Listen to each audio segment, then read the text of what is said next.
you, Mehdi. So that's so great to have you as an MC. You have done an amazing job, but we are not yet at the last part of conclusion of this day. We are at the one before the last one.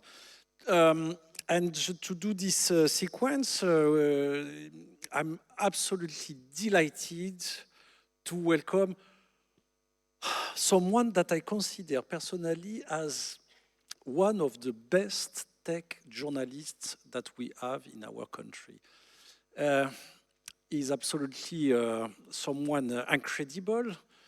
There are a lot of people, they talk about tech, but do you know that this guy, for example, not only went many times in the US, went everywhere in the world to understand the tech ecosystem, but you have experimented by yourself tech even in your skin, right? Exactly. So let me introduce to you Guillaume Grallet, and please, once again, a warm welcome for Guillaume that make us the pleasure to be with us. Thank you, Alexandre. So, Thank you, Mehdi. Guillaume has written this book that I'm sure most of you have read last year. It's the Livre de l'économie 2025, Pioneers. So you went to see many leaders in the world. You have interviewed, most of the biggest name in the tech industry. And you bring from these conversations this book that you have written. It's absolutely passionating. You are the one in France that I've met. The one who have met all these guys. No one did that except you, right? I don't know. Thank you so much. I'm very happy to be here and have the chance to meet people like you, Alexandre. And congratulations for the day you organized. I think it's the second edition, and I've heard lots of amazing speakers today. So let's jump into our fire chat, Guillaume, if you want. So I'm going to ask you some questions. So the first one is about, so you met all these guys. Some of them, there are, of course, entrepreneurs. You met scientists, leaders. But according to you, these people that you met, they were scientific entrepreneurs, or it was, they were people they wanted to change the world? And that's a great question. I think lots of people that appear in the book, they want to change the world for sure. The thing is, some are famous, like Sam Altman, Mark Zuckerberg, Elon Musk. Some are not. And as a reporter, I'm very much more interested in the people who are not famous, who deserve to be known. And I think we will have some time to speak about them, but there are few names like Gaël Varrocco, for example. He's a French researcher, and I think he deserves lots of attention. He's a researcher at INRIA. He was the teacher of Arthur Mensch. He co-created a startup recently, Probable. He's at the origin of scikit-learn, but he's so nice, so open. And I think openness is something that is very important for you, Alexandre. So there are these guys, and also Pelonomi Moiloa. I don't know if you've heard about this. She's an African researcher. She co-created Lelapa AI. So Lelapa, you may consider it as a ChatGPT competitor. But I think this deserves lots of attention for many reasons. I met with her at another great conference. The name is Indaba. Indaba means rassemblement in Swahili. And it's been created 7 years ago by African researchers who wanted to celebrate, to share the open research. And they are doing some research in many different fields in AI. They decided to open source their research, and they they publish everything. Mm-hmm. They do not like, for example, the Neuralink. They are very shortly on Neuralink. You know, the the implant by Elon Musk of a chip into our brain. There are many different problems regarding Neuralink, but the fact is that scientists at Neuralink do not publish their research. And in DABA, they publish a lot. For example, if you use Lelapa AI I was mentioning, you will you feel sick, for example, you will be able to speak with Lelapa AI in many different African languages. For example, lots of them. They are because we always say that Africa is the country. I mean, the land for drones. It's a land for languages. 2,000 languages, and this is just incredible. And 7,000 dialects, and so you can speak, you can describe what you suffer from, and there's going to be a doctor assisted by AI in Swahili, in other languages we mentioned, that's going to answer to you, that's going to describe what you should do. And I think this is great. And last one, so openness, respect of local culture, and language, diversity, and she wants to consume less energy because she says, you know, we all know that Africa invented the mobile payments because there were much fewer people who had a bank account. Yeah, they did this leapfrog, exactly, and to pass from a exactly. very old system exactly. to With a more M-Pesa, modern one. Yeah, exactly. In Kenya, M-Pesa, and now they are inventing a part of AI of the future, and I think that deserves interest, and that she's one of the characters. That's super interesting. And by the way, you need to connect all of the initiatives that we spoke about today. I think about Current AI, we had the CEO of Current AI, brilliant woman, that she talked about their new initiative. Like they called that, what it was about food, what it was, top, how do you call that? Potluck. That's this one? Potluck? No, something like that. When you bring all the food on the table, everyone. So that's a good one. Yeah. Yeah. And so, and the idea is to share all these experiences. So you will connect. It's a good idea. The African because you are a specialist of. I'm not a specialist of nothing. I don't know anything. I'm just. No, you know very well what's happened in Africa. I mean. Yeah, I love it, and I'm very. I want to discover new people, new culture. So I'm always keen on discovering new stuff. And just another example, Sabrina Amirouche. You know, she's an Algerian researcher, and she co-created AfriClimate AI that was born at Indaba conferences. And AfriClimate, it's just to detect, you know, when some hurricanes, etc. And it's been used in Southeast Asia. So it's very interesting. It's like, you know, in Indaba X, it's a bit like TED and TEDx, so you can follow them everywhere. Okay, something that you share with us today. But let's come back on the big techs and more famous ones, yeah. Yeah, because one of the things that I'm interested to understand and to hear from you is to so these guys, and you describe that in your book. They have a project for the society. I mean, they want to impose their rules and their vision to the world. According to you, so it was the place for that government they had or they have up to now. And so would you say that, I mean, today or in the nearest future, we could be scared about what is going to happen with the tech giants? How do you see this sharing of the power between the big techs and the government? Who is going to rule the world tomorrow? No, that's a really good one. You know, when Sam Altman, he came many times to Paris. By the way, he loved French scientists. It's good news for us. He wanted to hire Arthur Mensch. He knows Polytechnique. He knows. It's like Aravind Srinivas is another.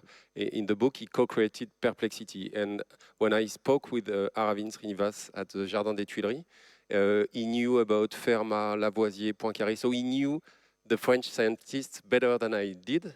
So that's really great news. And just something before answering. Because he went to the Eiffel Tower and he saw all this name at the Eiffel Tower. No. As a Parisian, you never gone to the Eiffel Tower. No, I asked him, what about today? And he knew Yann Lequin, and you know Denis Yaratz, with whom he co-created Perplexity. He was a student of Yann at New York University, and they have Yann Lequin as an investor today. But there is just one sentence I wanted to share before answering your question about the power of these guys, which is can be a great problem to my mind, because we did not elect them. But there is a sentence from Alain Aspect, it's another French scientist, Nobel Prize in Physics, 2022. He's a great guy. He's a startupper as well. He's more than 70. He loves foie gras. He invested in some of his Me too. student startup, Pascal, for example. He's a very nice guy. And he told me, you know the picture, the black and white picture from 1929 at the Congrès de Solvay, when you see Marie Curie, Albert Einstein, you see Auguste Piccard, the grandfather of Bertrand Piccard, you know, the solar plane. And he says, without these guys, European, from Austria, from Germany, from France, from Belgium, meeting in Belgium every year, without this open research, there would be no microchip, there would be no Steve Jobs, no Bill Gates. So I think, because we also want to speak about the future and how we can influence the future, we have maybe one of the key thing, which is the knowledge, I mean the love for science. So let's hope it's gonna stay. But let me come back to, please, to your question. Don't escape yourself. No, for sure. No, for sure. Sam Altman, for example, when he came to Paris, so he stayed about 5 days in Europe. So there was an afternoon in Germany, the day after, the morning after in Spain. He knows all of that. He knows the agenda of all the giants. No. Well, he was received, as you say, as a chef d'État. Macron received him many times. He was born on 22nd of April, which is funny because this is the same day as Robert Oppenheimer. So he's aware of the revolution is a part of, which can do great stuff, but also very bad stuff. But these guys, every time I met with them, I asked them 3 questions. Alexandre, I said, how do you see the world in 10 years? Who from today or from the past would you like to meet? Refaire le monde, a role model. You know, for example, Sergey Brin, this Marie Curie. And what should we teach our kids and our grandkids, or when you're 50, when you're 20, when you're 70? And the good news, they do not have the same opinion about many stuff. For example, Reid Hoffman, the co-creator of LinkedIn, is at the opposite opinion from Elon Musk on many stuff.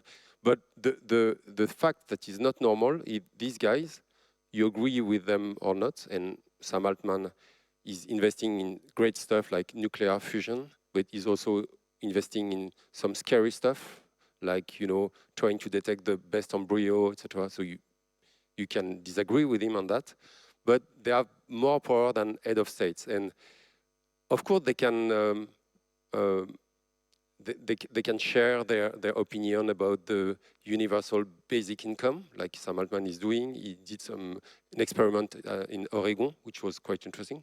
But they should not. He failed. Huh? He failed, exactly. By the way. He failed, exactly. But we did not elect them. Recently at Vivatech, you just told me you met with Jean-Luc Mélenchon, Bruno Retailleau. We met almost everyone. Exactly. Except the extreme centre. Yeah. No, so this is not normal that these guys will choose our future. And so we should be concerned by that. Yeah. So you are here at the Paris Open Source AI Summit. We have talked all the day about open source AI. I mean, you are one of the greatest observers of what's happening in the world. You understand all these things very well. So what is your point of view about that? I mean, do you think that there is also this big movement about digital sovereignty? So do you think that open source is key to develop this digital sovereignty? What is your point of view? But AI is changing our education, our economy, the way we share the wealth, as we said, but it's also a geopolitical tool. And you know, when do you know Demis Hassabis? Have you heard about him? You know, the guy who co-created AlphaFold, so he's also a Nobel Prize winner for that. But he also co-created with DeepMind. It was a British company bought by Google in 2014. He co-created AlphaGo. And I had the chance to go to Korea in 2016 when AlphaGo won against Lee Sedol, which was considered one of the best Go player. And after that, there was that was in 2016, and the year after, Beijing established a plan for the future of AI in China. It was not random, because they saw the year before that a British and American company could win against one of the best Go player in the world. So they said, no, we cannot let them do that. So they established this plan. But what is extremely interesting, and we see that, and I think that was la une of Les Échos of today, la déferlante chinoise on AI, they are winning on open weight models. And one of the guys who, which is one of the key observers, you should meet with him or listen to his conferences, is Kai Fu Lee. He was born in Taiwan. He did some studies at Carnegie Mellon, and he was at the head of Google and Microsoft in China. And he has no small AI company in China. But he said, 6 years ago, you're going to see open, depends on the openness, but more open models, cheaper model, like DeepSeek is going to arrive and change the game. And that's what happened with DeepSeek in 2025, early last year. So just to tell you that openness can be very key to change the rules of the game. And we see that with China today. Of course, that can be much more open, but these models are more open than the Anthropic, the for sure, the OpenAI models, for example. But I mean, and how do you see Europe in that movement and in these geopolitical changements? And I mean, I know that it's strange maybe for you, because I mean it's absolutely reverse situation. Normally you are the journalist and you ask a question and it's the people, the interview that you interview that they must answer. But yeah, I'm really interested to understand. So because you met so many people, I mean from the big tech to the more engaged and the people from the ground, as you have explained. So how do you see Europe in that big movement? The main idea of the book Pionnier, and thanks again for speaking about it, is at the end of the book, I was a bit more afraid than at the beginning. But as you said, I said everyone should be concerned about what's happening on AI. That should be a political subject. We should all speak about it to decide together. But to be quick on the answer, I do think there are entrepreneurs, very interesting entrepreneurs. Maybe Octave Klaba, I'm sure you know him. He's from Europe because he was founder and president of OVH. Okay, he was born in Poland. He came in France when he was a teenager, and he's at the head of OVH. And I think you know him, and he's got very sovereign but also open idea of what could be the technology of the future. So we've got these visionaries. We've got the scientists. I told you we should celebrate all the scientists. They should be more famous than Céline Dion. We should just ask them to do open research.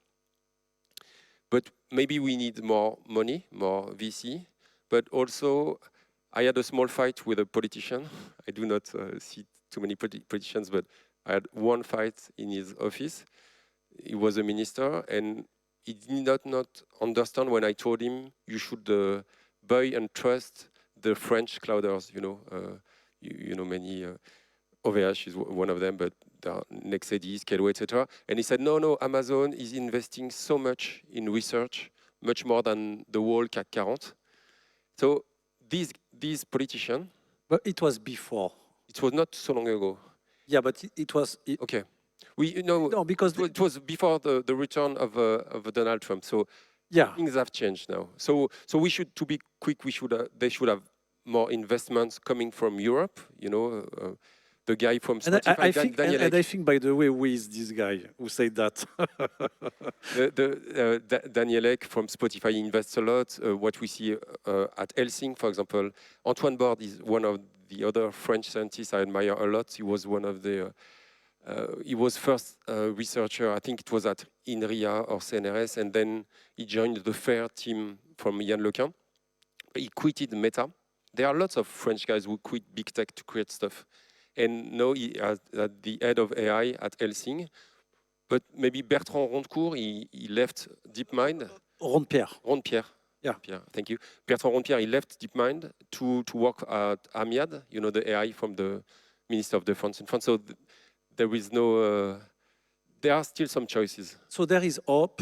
Yeah. Things are moving in the right directions. So we are not out of the game. I mean, we can expect, to see European entrepreneurs doing things doing things in the future. I mean, there is no fatality, right? Mm-hmm. That's something that you share. Public spending maybe should go only to European startups. I mean, for critical domains. Yeah, we saw, for example, maybe you can react on that. We didn't consider to talk about it, but you saw this later, maybe from 5 main French tech players, and especially Doctolib and Alan, that they said, okay, so we are unicorns, we do well, we do a lot of business, but please, they sent this letter to the government and they said, to the Ministry of Digital, and they said, okay, but don't force us to adopt Secnum clouds. We don't want to have all this cost of migration. We are well to use the big tech. We are using Amazon, Google. We are fine with that. Don't force us. Our competition is with the others, and so how do you react? I think of course, the markets should remain open, but for critical domains, for example, health, this is, I think, quite normal. That's a company like Scaleway, a French company, is dealing with all the data of the health data hub. I think this is good news, and that was one of the requests of Octave Klaba. Also, he said this went to a big tech. There was no real discussion about what could do the French and European companies. So I think in the future, we could trust much more our players, Clever Cloud. There are so many. So what you say is that finally digital sovereignty can be considered, of course, as a cost, but also as a value. And finally, it's not normal to pay for it, maybe a little bit more. But if we don't act, and if the leaders don't act, such as Alan, Doctolib, at the end of the day, I mean, there is no reason that the others act, by the way, and it's global movement that we need to initiate, and it's a question, finally, about leadership. So I would like to hear also from you about perspective and anticipation. So let's imagine that we do this fire chat in 5 years. According to you, what could be the things that we realize in 5 years that we still didn't see today? I mean, that is not on the map. What could be this thing that would become major? Do you have an idea on that? Human being a human. I do think.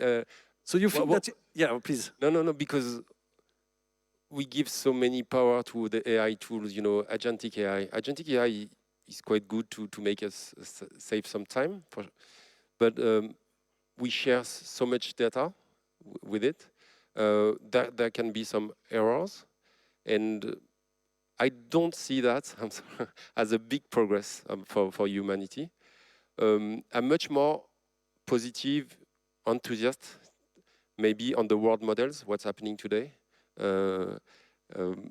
not only Yann Lequin, but also Fei Li at Stanford, what Auli is doing at the University of AI in Abu Dhabi.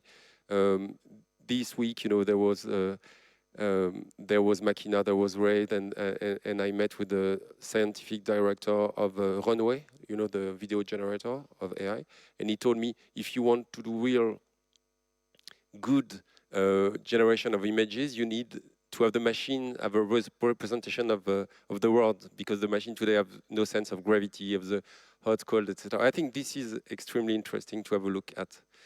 But agentic, no, I think it means more machine at the end of the day and more algorithm. So it's a little bit the contrary to what you said just before. No, because the agentic AI means negation of humanity, I would say, because the decision is very human, should remain human.